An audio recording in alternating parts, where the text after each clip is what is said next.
Hey guys, so today, since we don't have a WebEx, I wanted to make sure that I put in a video. So the first thing you want to do today is make sure you do your attendance check. Um, Please keep in mind that if you have any questions, you can still reach me by email or the Remind text messages, or you can even ask me, hey miss, I really need some help. Can we do a WebEx? And that's totally fine. Okay. Just a reminder, attendance has to be posted by the end of your class today, and the Cain and the Abel PearDeck is due by midnight tonight. Okay. So tomorrow we're going to talk about the wrath of Grendel and the coming of Beowulf. So make sure you, even if you haven't finished the annotations, hopefully you've at least read through so that you can be part of that discussion. Okay. So your attendance prompt is, do you collect anything? I collect these Jim Shore kind of figurines that are Disney. And so that is what you need to respond to for attendance. And then the next piece is going to be your PearDeck for Cain and Abel. Okay. Again, this is not meant to be religious in any way, but it is meant to kind of give you that background. Okay. So you'll have your different code up here, but when you paste it in, you should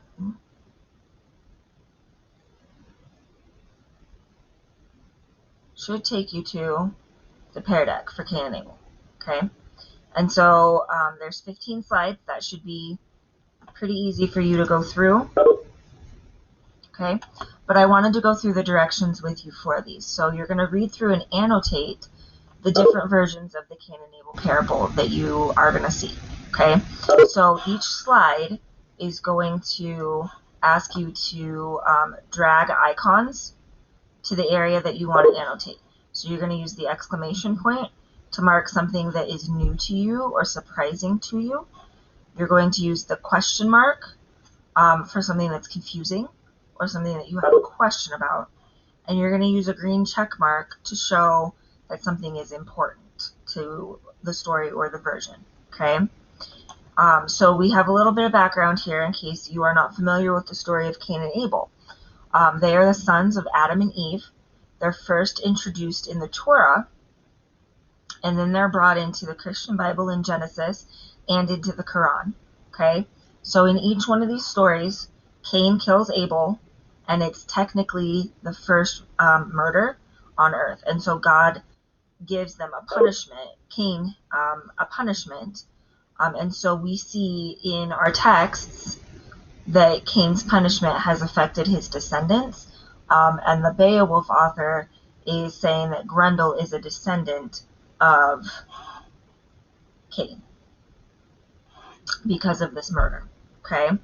Now they are not the only version of this story. Okay, the Torah, the Bible, and the Quran.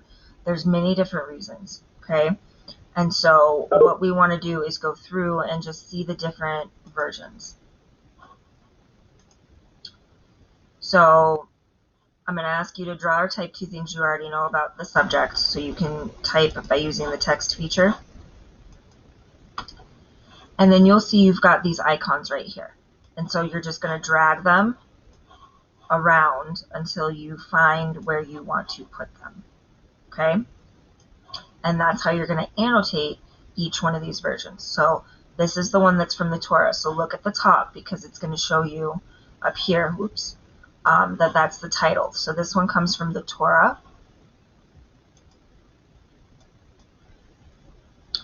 And then this one is the Christian Genesis version from the Bible. And it will go through different ones. Okay, and after each one that you have, it's going to ask you to summarize each version and what are the differences. Okay, so you're going to summarize the Hebrew version from the Torah. Then you're going to read through the Genesis version, summarize the Christian version. Then it's going to be from the Quran.